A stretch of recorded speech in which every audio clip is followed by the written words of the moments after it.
Hello my dear students, welcome to my channel alpha knowledge box. इस video में आज हम एनसीईआरटी क्लास 6 सोशल साइंस के chapter 8 unity in diversity और many in the one के NCERT question answer को करने वाले हैं और ये वीडियो क्वेश्चन आंसर की पार्ट 3 वीडियो है। पार्ट 1 वीडियो में द बिग क्वेश्चंस को डिस्कस किया था। पार्ट 2 वीडियो को फर्स्ट लेट्स एक्सप्लोर से लास्ट लेट्स एक्सप्लोर तक के क्वेश्चन को डिस्कस किया था और इस वीडियो को क्वेश्चंस, एक्टिविटीज़ एंड प्रोजेक्ट्स में दिए हुए क्वेश्चन से स्टार्ट करेंगे। अगर अभी तक आपने पार्ट 1 और पार्ट 2 वीडियो को नहीं देखा है तो इन दोनों वीडियोस की लिंक और बाकी के चैप्टर के क्वेश्चन आंसर की वीडियो की लिंक आपको इसी वीडियो के डिस्क्रिप्शन बॉक्स में मिल जाएगी या फिर चैनल के प्लेलिस्ट क्लास 6 सोशल साइंस से आप इन वीडियोज़ को देख सकते हैं। चलिए क्वेश्चन आंसर को स्टार्ट करते हैं। क्वेश्चंस, एक्टिविटीज़ एंड प्रोजेक्ट्स में फर्स्ट क्वेश्चन है, conduct a class discussion on the two quotation at the start of the chapter. Chapter के स्टार्ट में दिए हुए दोनों कोटेशन के बारे में आपको एक क्लास डिस्कशन कंडक्ट करना है। क्वेश्चन में इन दोनों कोटेशन की बात की गई है। पहला कोटेशन लिखा है रविंद्रनाथ टैगोर जी ने और दूसरा लिखा है श्री अरबिंदो जी ने। दोनों कोटेशन में यूनिटी एंड डाइवर्सिटी की बात की गई है। रविंद्रनाथ टैगोर जी कहते हैं कि oh grant me my prayer that I may never lose the bliss of the touch of the one in the play of the many. Rabindranath Tagore ji कहते हैं कि हे मेरी प्रार्थना को स्वीकार करो, हमें हमेशा उस एहसास को बरकरार रखना चाहिए, कभी भी खोना नहीं चाहिए, जिसका एहसास हमें आनंद की तरह होता है जब हम बहुत सारे लोगों के बीच होते हैं। यहाँ पर यूनिटी इन डाइवर्सिटी की बात की जा रही है कि जब हम विविध तरह के लोगों के बीच होते हैं तो भी उनका एहसास हमें आनंद देता है। और Shri Aurobindo unity in diversity के बारे में कहते हैं कि the principles of unity in diversity which has always been normal to and its fulfillment the fundamental course of her being and its very nature the many in the one would place her on the sure foundation of her swabhava and स्वधर्म। श्री अरबिंदो जी कहते हैं कि भारत की खासियत ये है कि भारत में विविधता होने के बावजूद एकता है। वो इस कोट के माध्यम से कहते हैं कि ये एकता उनके स्वभाव और उसके अस्तित्व का एक मूल आधार है, उसका बेस है। यूनिटी इन डाइवर्सिटी भारत के कर्तव्यों का बेस है। यही कारण है कि हम बहुत सी चीज़ों में डिफरेंट होने के बाद भी एक हैं और यही एकता हमारे देश को मजबूत बनाती है। इस तरह से आपको इन दोनों कोटेशन की मीनिंग समझ में आ गई होगी और रविंद्रनाथ टैगोर और श्री अरबिंदो जी यूनिटी इन डाइवर्सिटी के बारे में क्या कह रहे हैं ये भी समझ में आ गया होगा। Quotation first, this quotation highlights the idea of finding unity and divinity in the diverse experiences and interconnection in the life. Discuss how embracing diversity can lead to a deeper sense of connection and harmony. ये quotation अलग अलग अनुभवों, जीवन की अंतःक्रियाओं और दिव्यता खोजने के विचार को उजागर करता है। आप आपस में चर्चा करें कि विविधता को अपनाने से जुड़ाव और सद्भावना की भावना कैसे पैदा हो सकती है। आपने कोटेशंस के अर्थ को समझ लिया है, अब आपको आपस में इसके बारे में चर्चा करना है।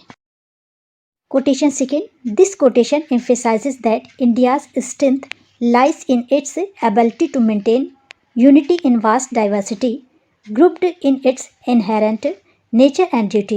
Discuss how this principle applies to contemporary India and its societal dynamics. ये कोटेशन इस बात पर जोर देता है कि भारत की ताकत विशाल विविधता होने के बावजूद एकता बनाए रखने की क्षमता में निहित है। आपको डिस्कस करना है कि ये प्रिंसिपल, ये सिद्धांत समकालीन भारत और इसकी सामाजिक गतिशीलता पर कैसे लागू होता है। सेकेंड क्वेश्चन है, read the national anthem and its translation in the preliminary pages of this text book. Where do you see the diversity and where the unity? Write 2 or 3 pages on this. आपके book के शुरू के pages में national anthem और उसका translation दिया हुआ है, उसे रीड करिए और ये बताइए कि नेशनल एंथम में कहाँ पर आपको डाइवर्सिटी दिखती है और कहाँ पर यूनिटी दिखती है। इसके बारे में आप 2 या 3 पैराग्राफ भी लिखिए। सबसे पहले diversity in the national anthem को देखते हैं, कहाँ पर डाइवर्सिटी दिखाई गई है। The national anthem Jana Gana Mana mention various regions, rivers and cultural elements of India Highlighting the vast geographical and cultural diversity, it reflects the different languages, traditions, and landscapes that make up the country. जन गण मन में बहुत सारे क्षेत्रों का, नदियों का और सांस्कृतिक तत्वों का उल्लेख किया गया है जो बहुत बड़े भौगोलिक और सांस्कृतिक विविधता को उजागर करता है, जो इंडिया को बनाने वाली बहुत सारी भाषाओं, ट्रेडिशन अर्थात परंपराओं और लैंडस्केप्स अर्थात परिदृश्य को शो करता है। चलिए unity in the national anthem को देखते हैं। Despite this diversity, the anthem unites all these units into a single narrative of national pride and identity. It calls upon the collective spirit of the nation, symbolizing unity and patriotism. The anthem's universal appeal binds people across diverse backgrounds, fostering a sense of belonging and shared heritage. So, the national anthem beautifully captures the essence of unity in diversity. Question number 3 है, select a few stories from the Panchtantra and discuss how their message is still valid today. Do you know of any similar stories from your region? Panchatantra की कुछ stories को select करें और आपस में discuss करें कि उनका संदेश आज भी कैसे प्रासंगिक है या वैलिड है। क्या आप अपने क्षेत्र में कोई ऐसी कहानियाँ जानते हैं? पंचतंत्र में बहुत सी ऐसी कहानियाँ हैं जिनका संदेश आज भी मान्य है। आपको जो भी अच्छी लगे उसे लिखें। इसमें से एक मशहूर कहानी है खरगोश और शेर की। Story number 1, one famous story from the Panchatantra is the lion and the rabbit. इस कहानी में एक शेर है जो कि बहुत लालची है और एक खरगोश है जो बहुत ज़्यादा बुद्धिमान है। शेर को डेली एक जानवर चाहिए होता है खाने के लिए। रैबिट अपनी बुद्धिमानी का यूज़ करता है और शेर को कुएं में उसी की छवि दिखा करके कूदने के लिए मजबूर कर देता है, जिससे शेर मर जाता है और जंगल के सभी जानवर बच जाते हैं। आप स्टोरी फर्स्ट डाल करके इसे लिखेंगे। One famous story from the Panchatantra is the lion and the rabbit.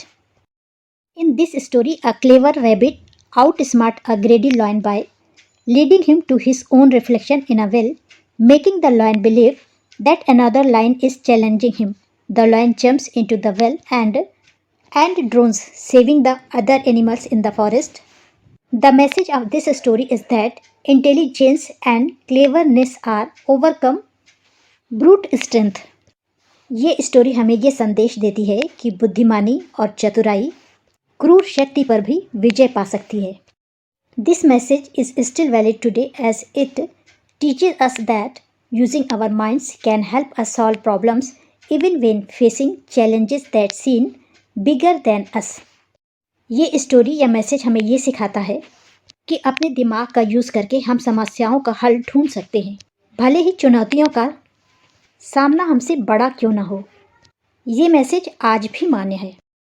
और सेकेंड स्टोरी में आप लिख सकते हैं, a similar story from my region is about a wise crow who drops pebbles into a pot of water to raise the water level so it can drink. This story like the one from the Panchatantra teaches us the importance of thinking creativity to solve problems. आपने इस story को कई बार सुना होगा कि pot में थोड़ा पानी होता है और कौवे को प्यास लगी हुई होती है, तो वो आसपास से कंकड़ उठा करके उसमें डालता है. जब पानी ऊपर आ जाता है तो वो उसे पी लेता है.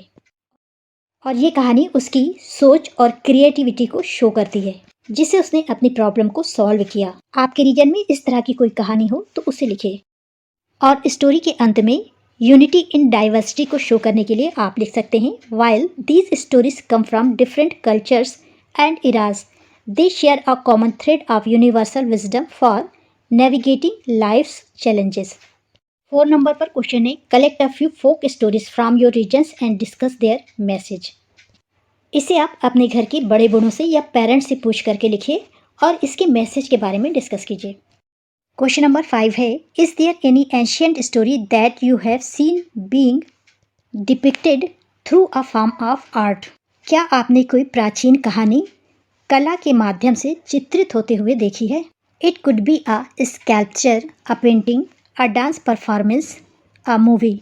Discuss with your classmates. ये किसी मूर्ति के रूप में, किसी पेंटिंग के रूप में या डांस परफॉर्मेंस या मूवी के रूप में हो सकती है. इसे अपने क्लासमेट्स के साथ डिस्कस कीजिए. आपने अगर इस तरह की कोई स्टोरी देखी है तो उसके बारे में डिस्कस करिए, या फिर आपने रामायण महाभारत इस तरह की स्टोरीज देखी होंगी, उसके बारे में आप डिस्कस कर सकते हैं। अगर आपने रामायण की कथा को किसी स्कूल में या कहीं पर भी आर्ट के फॉर्म में, डांस के फॉर्म में देखा है तो आप उसके बारे में डिस्कस कर सकते हैं। आप डिस्कस कर सकते हैं। अगर लिखने को बोला जाए तो लिख सकते हैं, yes, one ancient story that I have seen depicted through art is the story of Ram and Sita from the Ramayan.